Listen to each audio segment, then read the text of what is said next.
요한복음 21장 15절에서 19절의 말씀입니다. 그들이 조반 먹은 후에 예수께서 시몬 베드로에게 이르시되 요한의 아들 시몬아 내가 이 사람들보다 나를 더 사랑하느냐 하시니 이르되 주님 그러하나이다. 내가 주님을 사랑하는 줄 주님께서 아시나이다. 이르시되 내 어린 양을 먹이라 하시고 또 두 번째 이르시되 요한의 아들 시몬아 내가 나를 사랑하느냐 하시니 이르되 주님 그러하나이다. 내가 주님을 사랑하는 줄 주님께서 아시나이다. 이르시되 내 양을 치라 하시고 세 번째 이르시되 요한의 아들 시몬아 내가 나를 사랑하느냐 하시니 주께서 세 번째 내가 나를 사랑하느냐 하심으로 베드로가 근심하여 이르되 주님 모든 것을 아시오매 내가 주님을 사랑하는 줄을 주님께서 아시나이다. 예수께서 이르시되 내 양을 먹이라. 내가 진실로 진실로 내게 이르노니 내가 젊어서는 스스로 띠띠고 원하는 곳으로 다녔거니와 늙어서는 내 팔을 벌리리니 남이 내게 띠띠우고 원하지 아니하는 곳으로 데려가리라. 함께 읽겠습니다. 이 말씀을 하심은 베드로가 어떠한 죽음으로 하나님께 영광을 돌릴 것을 가리키심이러라. 이 말씀을 하시고 베드로에게 이르시되 나를 따르라 하시니. 아멘. 자, 오늘 이 시간에는 예수님의 12제자 시리즈 마지막 시간으로 베드로의 변화에 대하여 묵상하겠습니다. 그동안 11번의 설교를 통해서 여러분 재미있게 들으셔서 너무 감사드리고요. 또 여러분에게 도움이 되셨기를 바랍니다. 오늘 이 베드로에 대한 말씀 역시도 감동과 도전의 시간이 되시기를 주의 이름으로 축복합니다. 자, 그나저나 여러분들에게는 지난 11번의 제자 설교가 어떤 도움이 되셨는지는 모르겠지만 목회자로 살고 있는 저에게는 두 가지 면에서 참 제게 감동이 되었습니다. 하나는 다시 한번 이 제자들의 삶을 통해서 끝없는 예수님의 사랑에 대하여 다시 한번 묵상할 수 있는 기회가 되었습니다. 아무리 제자들이 찢고 까불어도 끝까지 변함없고 한결같으셨던 예수님의 사랑이 결국은 승리했구나. 그 변화무쌍한 그 나약하기 이를 데 없는 제자들, 어쨌든 예수님의 물붓듯한 사랑으로 결국에 그들을 감복시키고 변화시켰구나. 정말 사랑에 임하는 것이 놀랍다. 이걸 제가 하나 깨달았고, 또 하나는 예수님의 제자들 몽땅 다 받았던 성령의 체험입니다. 성령 체험이에요. 저들이 성령 체험이 없었다면 저들이 그렇게 목숨을 내놓는 제자들로 변화될 수 없었을 텐데, 그들이 마가다락방에서 성령을 경험함으로 말미암아 변화되었던 것을 보면서 역시 아무리 강요도 지나치지 않는 것이 있다면 성령 경험이구나.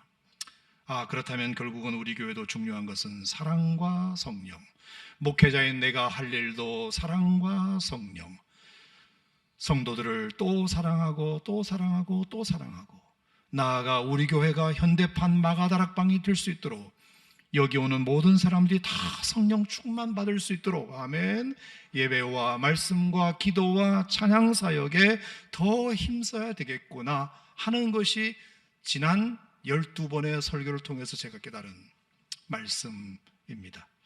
좌우간 이런저런 적용들이 오늘 12제자 설교를 끝내는 우리 교회 안에도 가득하기를 여러분도 기도해 주시기를 바라면서 오늘 마지막 베드로 설교를 시작하겠습니다. 자, 오늘의 이 베드로도 보면은 결국에는 마가다락방의 뜨거운 성령 체험을 통하여 변화된 케이스입니다. 그 전까지만 해도 그는 말만 예수님의 수제자였습니다. 그렇게 숱하게 말씀을 듣고 기적을 보고 예수님이 따로 데리고 다니면서까지 잘 해줬지만 예수님의 기대에는 훨씬 못 미치는 못난 모습들만 수시로 보여온 그였습니다. 부끄러운 행동도 예수님을 실망시킨 일도 얼마나 많았는지 모릅니다. 성령 받기 전에는. 예컨대 누가복음 9장의 변화산 사건만 해도 그렇습니다. 예수님이 어느 날 베드로와 야고보와 요한을 따로 데리시고 다볼산, 변화산이라는 곳에 올라가셔서는 모세와 엘리야와 만나는 진기한 장면을 그들에게 보여주셨을 때 베드로가 딱 그 모습을 보자 한 말이 뭐냐면, 주님, 여기가 좋사오니 여기 초막을 짓고 삽시다, 이겁니다. 여기가 좋사오니 우리 딴 데 가지 말고 여기서 그냥 삽시다. 여러분, 그 말이 예수님에게는 적잖은 실망이 됩니다. 왜냐하면 여전히 산 밑에는 9명의 제자들이 남겨져 있는데, 그들이 산 밑에서 눈 빠지게 기다리고 있건 말건 베드로에게는 그것이 중요한 문제가 아닌 것처럼 여겨졌기 때문입니다. 또한 그 산 밑에는 한 아버지가 귀신 들린 아들 때문에 고통당하고 있었는데 그것 역시도 안중에도 없었고, 오로지 내가 좋으니까 여기 있는 우리만 누리고 싶다는 심보를 보였기 때문에 예수님이 그 베드로의 말에 적잖은 실망을 하셨으리라 생각합니다.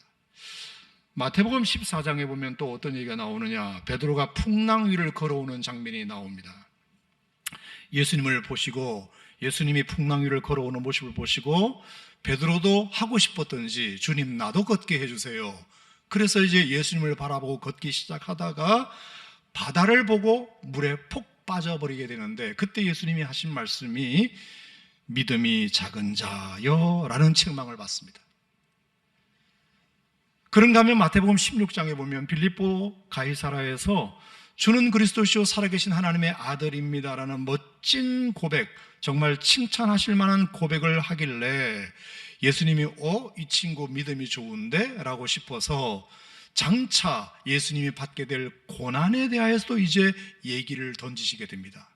그랬더니 갑자기 이 친구가 뭐라고 하느냐면, 예수님, 절대로 그런 일은 예수님에게 있어서는 안 됩니다 라고 함으로 말미암아 오히려 사탄아 물러가라, 너는 나를 넘어지게 하는 자로구나 하면서 예수님의 호된 책망도 받게 됩니다.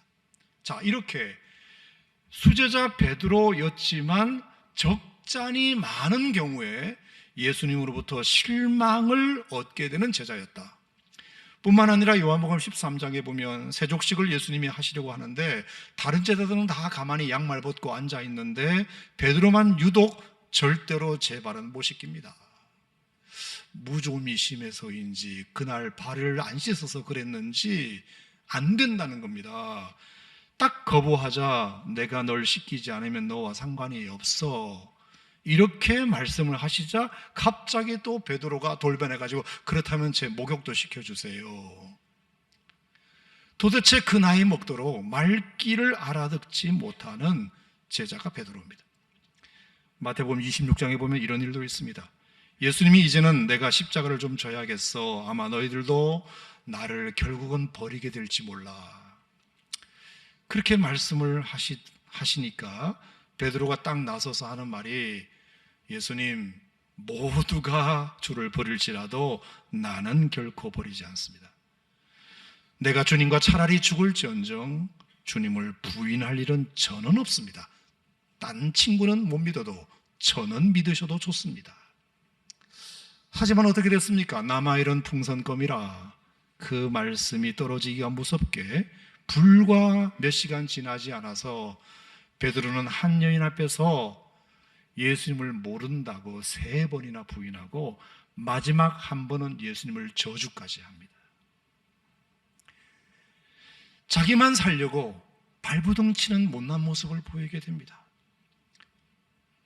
그 외에도 예수님이 그렇게 기도 부탁을 하셨는데도 잠만 쿨쿨 자다가 실망시켜둔 일도 있습니다. 병정들이 예수님을 잡으러 왔을 때 칼을 빼어 말고의 귀를 잘랐다가 칼을 쓰는 자는 칼로 망한다는 소리를 들은 적도 있습니다. 심지어 예수님이 부활하신 후에도 그 부활을 믿지 못하고 제자들을 선동하여 다시 고기 잡으러 나가자고 부추긴 일도 있습니다. 여러분, 이것만 보면 과연 그 베드로가 예수님이 제자 목록에 첫 번째 제자로 등재될 만한 자격이 있을까? 과연 천주교에서도 이런 못난 제자를 제1대 교황으로 숭배하는 것이 맞나 싶을 정도로 베드로는 수제자가 아니라 너무나 흠 많고 너무나 점 많은 가장 부끄러운 제자라고 저는 생각합니다. 예수님이 그를 처음 만나자마자 그런 말씀을 하신 적이 있어요. 너는 시몬이지만 이제 게바라 하리라. 게바는 뭐죠? 번역하면 반석이라. 앞으로 너는 반석이 될 거야. 아무리 그렇게 말해주시면 뭐합니까? 작은 바람에도 마구 흔들린 갈대뿐이었던걸요. 그랬던 자가 베드로입니다. 자, 그랬던 그가 나중에는 어쨌든 어떻게 바뀌죠? 흔들리지 않고 이름처럼 반석같이 감옥에 갇혀도 고문을 당해도 두려워하지 않는 제자. 다른 이로서는 구원을 받을 수 없나니 천하 사람 중에 구원받을 만한 이름을 우리에게 주신 일이 없음이라. 하나님 앞에서 너희 말 듣는 것이 하나님의 말씀을 듣는 것보다 옳은가 판단하라. 우리가 보고 들은 것을 말하지 않을 수 없다고 사도행전 4장에서 정말로 자기를 감옥에 가둔 그 사람 앞에서도 담대하게 말할 정도로 결국은 바뀌게 되는데, 그 비결이 뭘까? 사도행전 2장에서 뜨거운 성령 체험이 있었기 때문이다. 여러분, 이것은 교회에서 가장 정말 중요한 신앙의 요소 아니겠습니까? 그래서 제가 가끔 말했던 그 유럽의 루돌프 오토라는 신학자가 있는데, 그렇게 차가운 신앙만을 평생 가르치다가 이 사람이 어느 날 모로코라는 곳을 여행하면서 어느 예쁜 교회가 있길래 그 교회를 그냥 관광 삼아 들어갔는데 아무도 없는 예배당 홀로 딱 앉았는데, 정말로 생각하지 못했던 강력한, 경이로운, 신비로운 소위 하나님 앞에 선 단독자 경험을 어느 누구의 간섭도 없이, 어느 누구의 눈치 볼 일 없이 소위 누미노제의 경험을 하고서는 이 차가운 신앙만을 학생들에게 가르쳤던 이 신학자가 완전히 새로운 차원의 하나님을 묵상하는 신학자로 거듭나게 됩니다. 여러분, 저는 저와 여러분들에게도 이 누미노제의 경험이 필요하다고 생각하는데, 이런 하나님 앞에 선 단독자의 경험이 필요하다고 생각하는데, 이런 성령의 뜨거운 체험을 한번 맛보는 것이 필요하다고 생각하는데, 동의하시면 아멘 하시기 바랍니다. 저는 그래서 좀 급하게 결정된 건 있지만, 여러분이 내일부터 금요일까지 저는 그 마음이 있어요. 건축도 건축이지만 새벽기도에 참여하는 우리 성도님들이 한번 이 누미노제의 맛을 좀 봤으면 좋겠다, 성령의 뜨거운 경험을 좀 했으면 좋겠다, 그 마음으로 기도 준비하고 있습니다. 여러분 꼭 그렇게 되시기를 바랍니다. 그러면 사람은 반드시 변하게 되어 있습니다. 또 하나, 이 허물 많은 베드로를 변화시킨 동력이 있다면 단연코 예수님의 사랑입니다. 허물 많은 베드로를 결국은 변화시키고 만 데에는 그를 향한 비교할 수 없이 크고도 넓은 예수님의 사랑, 유별난 사랑, 깊은 사랑, 긴 사랑이 늘 그를 향하여 있었기 때문입니다. 그 아름답고 놀라운 사랑이 결국은 그를 꼬꾸라뜨리고 결국은 그를 변화시키게 됩니다. 자, 그래서 제가 이제 성경을 쭉 한번 들여다봤는데, 정말로 예수님이 이 베드로만을 향한 유별난 사람들이 군데군데 성경에 나오는 것을 제가 확인했는데요. 그냥 시간 관계상 몇 구절만 한번 정말 예수님이 베드로를 얼마나 극진히 사랑하셨는지를 여러분과 같이 한번 나눠보도록 하겠습니다. 자, 마가복음 1장을 먼저 보겠습니다. 마가복음 1장. 자, 우리 다 같이 성경을 찾으셔서 마가복음 1장을 한번 보겠습니다.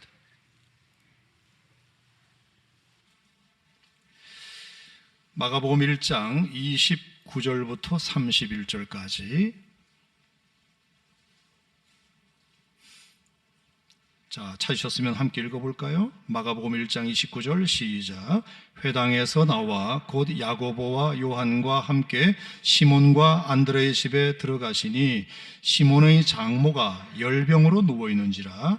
사람들이 곧 그 여자에 대하여 예수께 여짜온데 나아가사 그 손을 잡아 일으키시니 열병이 떠나고 여자가 그들에게 수종드니라. 아멘. 자, 여기 보면 베드로와 안드레의 집을 예수님이 방문합니다.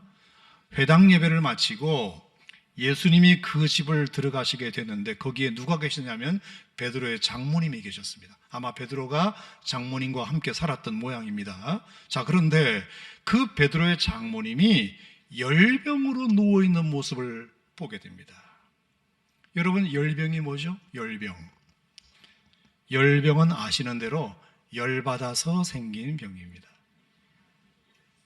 뭔가 갑작스러운 어떤 극한 심각한 스트레스가 확 밀려왔을 때 몸에 열이 확 올라가면서 근육통, 식욕부진, 두통, 오한을 동반하는 병입니다. 몸살 같은, 감기와 같은 일종의 병이라고 생각해 봅시다. 자, 그러면 성경에 나오는 질병치고 감기, 몸살, 열병 정도는 사실 미안하지만 성경에 나오는 질병 중에 그렇게 크게 심각한 병은 아닙니다. 예수님이 질병을 고친 것을 보면 거의 어떤 사람을 고치셨느냐 하면은 나면서부터 못 걷게 된 자, 앞을 못 보는 자, 듣지 못하는 자, 그리고 귀신 들린 사람, 나병 환자, 심지어 죽은 사람까지 정말로 심각한 질병을 가진 사람을 고친 경우는 많지만 감기, 몸살 정도 고친 경우는 이것밖에 없어요. 근데 성경에 한 여인이 열받아서 생긴 열이 좀 오르는 그 병이 있었다는 기록을 여기다 써놨어요. 재밌는 것은 예수님이 들어갔더니 그 사람들이 여자에 대하여 예수께 여짜온대라는 말이 나와요. 여짜온대를 제가 다른 번역 성경을 보니까 사람들이 이 여인이 열병이 걸린 이유에 대하여, 사정에 대하여 예수님께 설명드렸더니 이 뜻입니다. 자, 그러니까 병 자체는 아주 가벼운 병일 수 있지만 이 여인이 열병에 걸린 이유는 예수님이 좀 아실 필요가 있어요, 이 뜻입니다. 그 사정을, 이 여인이 열병에 걸린 사정을 예수님께 사람들이 말씀드린 겁니다. 자, 그렇다면 베드로의 장모가 왜 갑자기 열병에 걸렸을까? 사람들이 그 사정을 예수님께 꼭 말씀드려야 될 정도로 예수님이 알고 계셔야 할 특별한 이유라도 있었을까?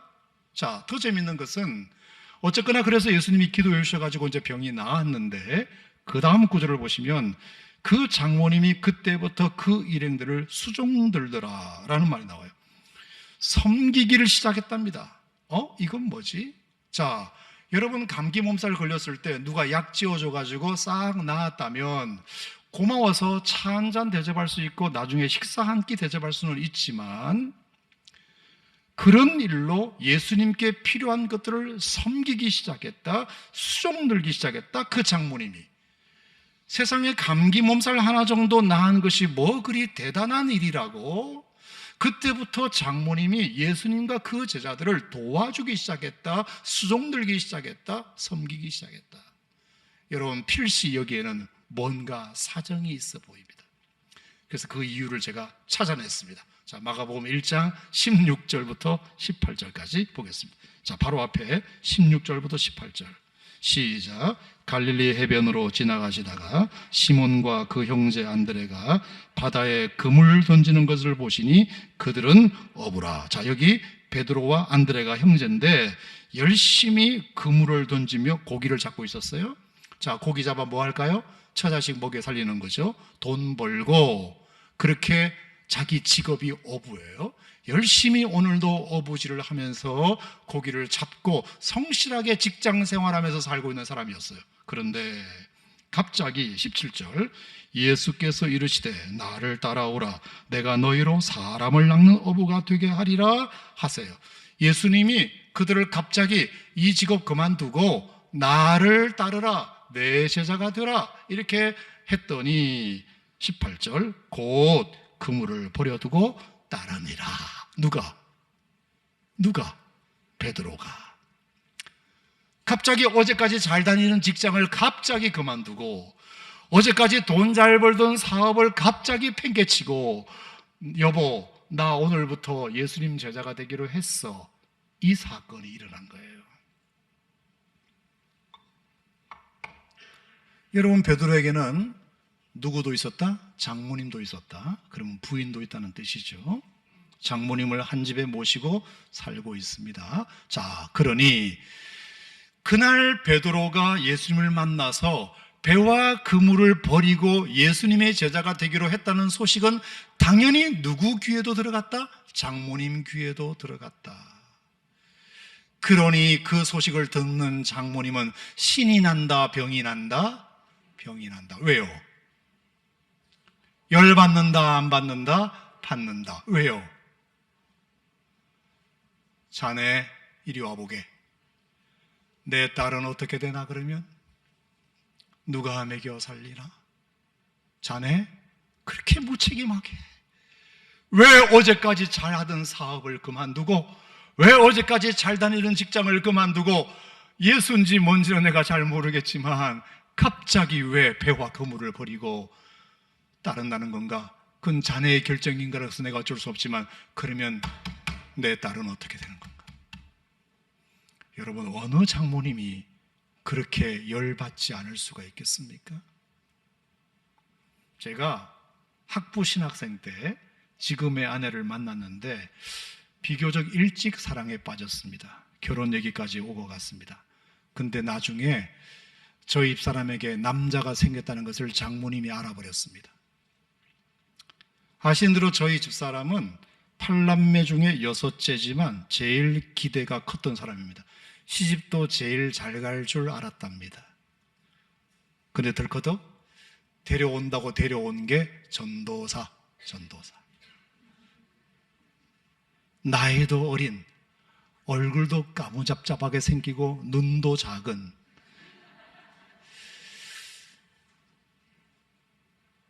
별로 잘생기지 못한 전도사를 데리고 온 겁니다.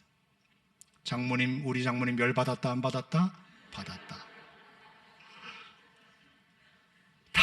당연히 그렇습니다. 당연히. 어느 장모님이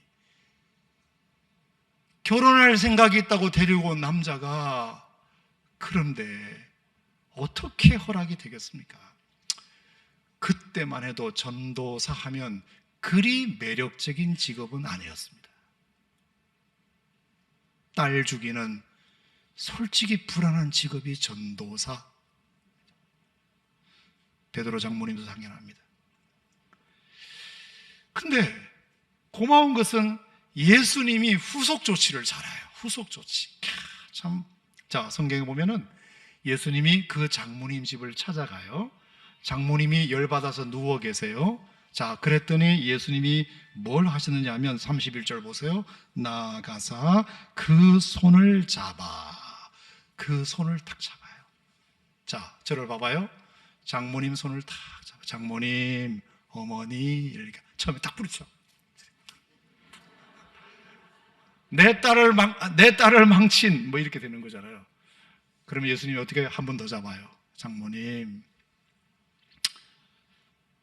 많이 마음 상하셨지요? 남의 귀한 사이 갑자기 제가 데려간다 해서 많이 놀라셨지요? 제가 많이 미우셨겠어요? 충분히 그러실 수 있어요. 저라도 아마 그럴 겁니다.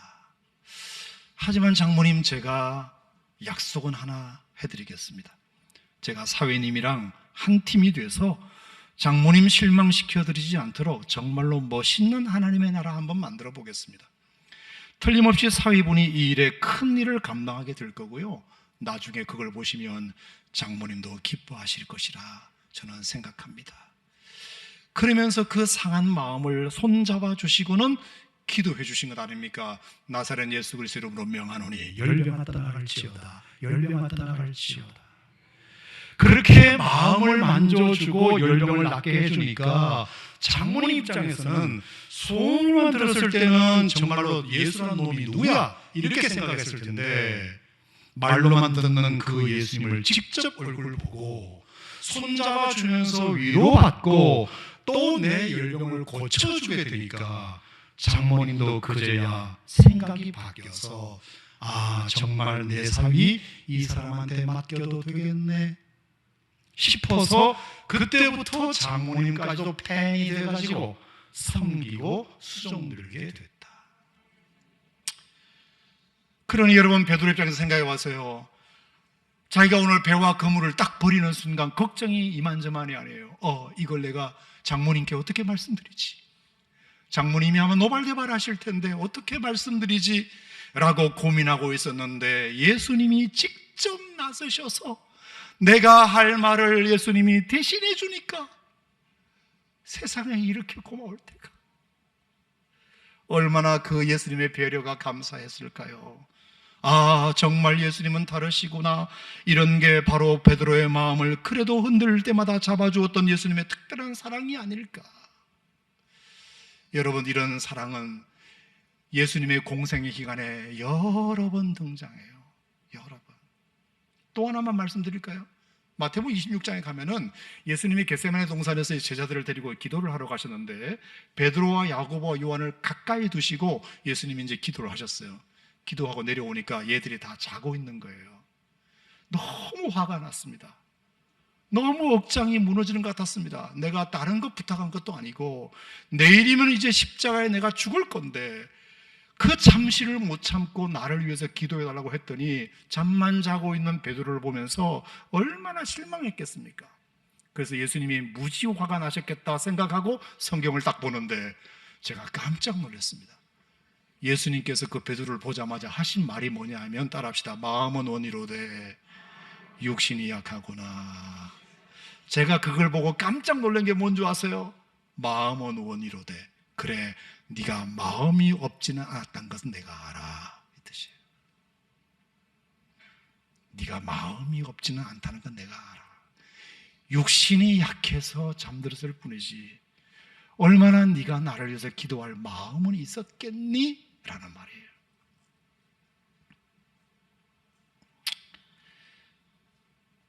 참 마음이 짠했어요. 도대체 이 양반 뭐지? 솔직히 마음도 없었는데, 근데 예수님은 마음은 원이었잖아. 네가 마음은 그렇지 않다는 건 내가 알아.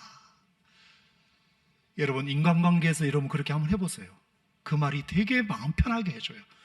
어떤 실수를 했을 때, 누가 이렇게 자식이 뭘 잘못했을 때, 그래 네가 마음은 그렇지 않다는 걸 엄마는 알아. 그 말 한마디가 자식을 편안하게 해줘요.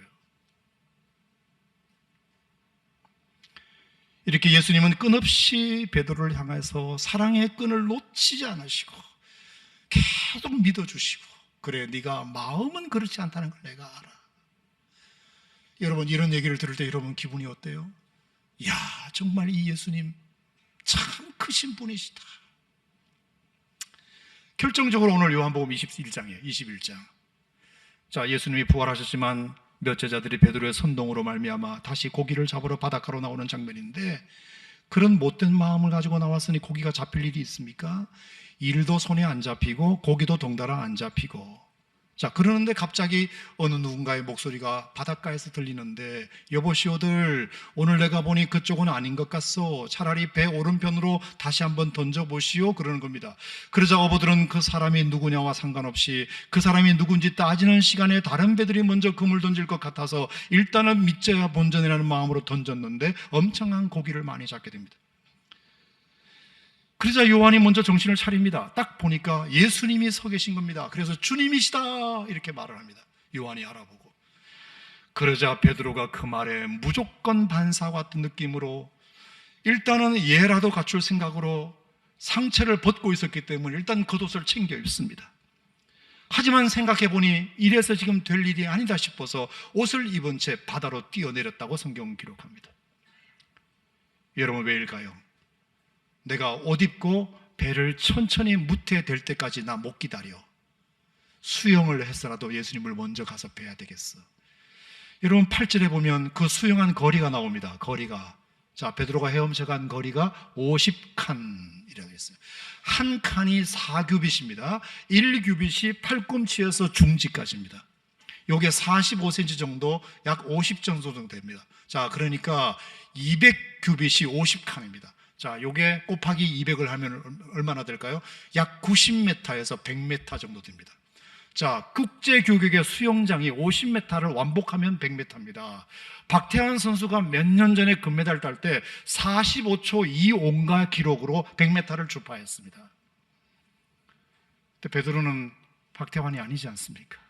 그래서 적어도 2분 정도는 헤엄쳤을 것이다 추측합니다. 2분 정도를 헤엄쳐서 무트로 나갑니다. 물이 줄줄줄줄 흐르는 가운데서 주님 앞에 딱 섭니다. 주님이 뭐 하고 계셨느냐? 숯불을 피워가지고 생선 숯불구이 준비를 하고 계셨습니다. 베드로, 반갑네. 왔니? 잘 지냈어? 보고 싶었어. 너도 나 보고 싶었지? 그나저나 배가 많이 고프네? 너희들도 그렇지? 새벽부터 일하느라고. 잡은 물고기 몇 마리 좀 가져올래? 나는 떡을 준비했거든.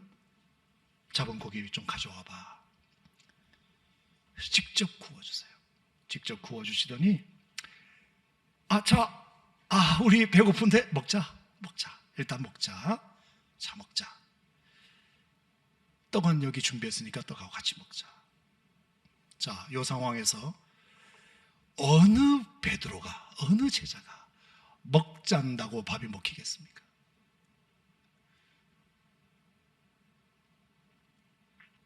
예수님이 부활하셨지만 그 부활을 믿지 못하고 결국에 옛날 직업으로 다시 돌아가 예수님을 어쩌면 도피하여 나온 그 제자들을 예수님은 또 잊지 않고 찾아오셔서 숯불구이까지 해놓고 딱 앞에 앉으셔서 밥 먹자 하는데 누가 그 밥이 먹힐 리가 있습니까? 예수님이 딱 눈치를 채고는 가시를 발랐어요. 생선 가시를 발라서 딱 먹기 좋게 젓가락으로 딱 집어. 먹자니까 얘들 아무도 안 먹네. 자, 그러면 베드로 목사님 거기 아가 어디 있어요? 여러분 나한테 그런 거 따지지 말고 생각을 한번 해봐봐요. 어떻게 밥을 먹냐고, 생선을 먹냐고. 그러니까 얘들이 멋쩍어 하니까 예수님이 딱 해서 누구부터? 베드로에게 베드로가 입을 벌려요? 입을 벌리면서 눈물에 눈물이 흘러요. 그리고 옆에 있는 안드레에게 안드레야 야고보에게 요한에게 이렇게 4명만 하면 나머지 애들은 또 섭섭해하니까 이왕 시작한 거 끝까지 해야지. 저는 그날 아침 식사가 어떤 분위기였을까 상상해 봅니다. 이게 도대체 입으로 들어가는지 코로 들어가는지도 모르고 눈물이 범벅되어 최고의 아침 조찬이 되었을 것이다 생각해요. 예수님이 따져 묻지도 않았어요. 너희들 왜 그랬니? 야단치지도 않았을 거예요. 그냥 숯불구이 해서 한 것밖에 없어요. 그리고 너희들 많이 보고 싶었어 이렇게 왔지 뭐야. 우리 밥 먹자.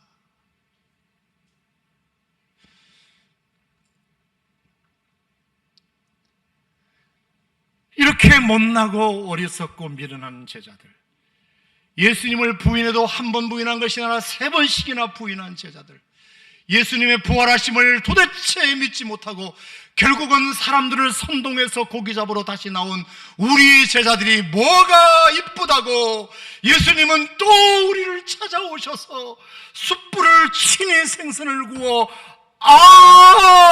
해주시냔 말이에요. 뭐가 예쁘다고?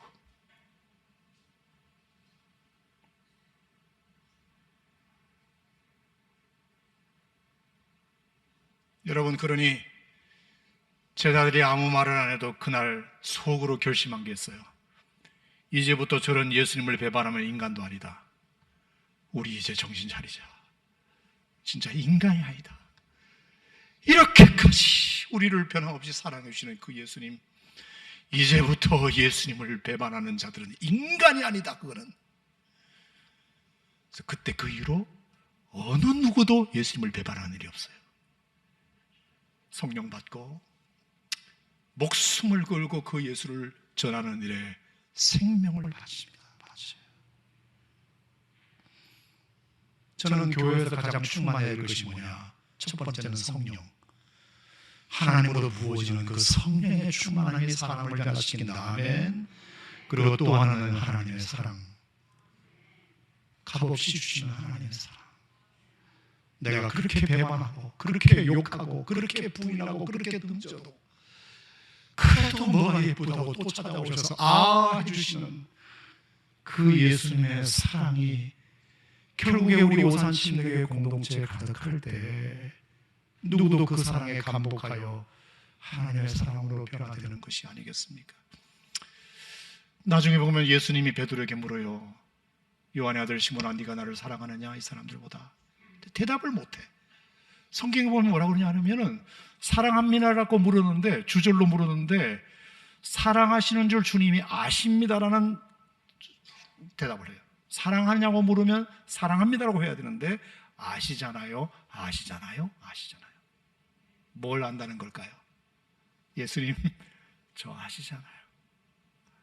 이제는 예수님께 드릴 고백이 없어요. 이제 무슨 맹세를 할 수 있겠어요, 제가?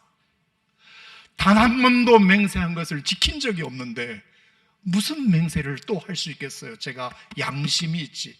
주님 아시잖아요, 아시잖아요, 아시잖아요.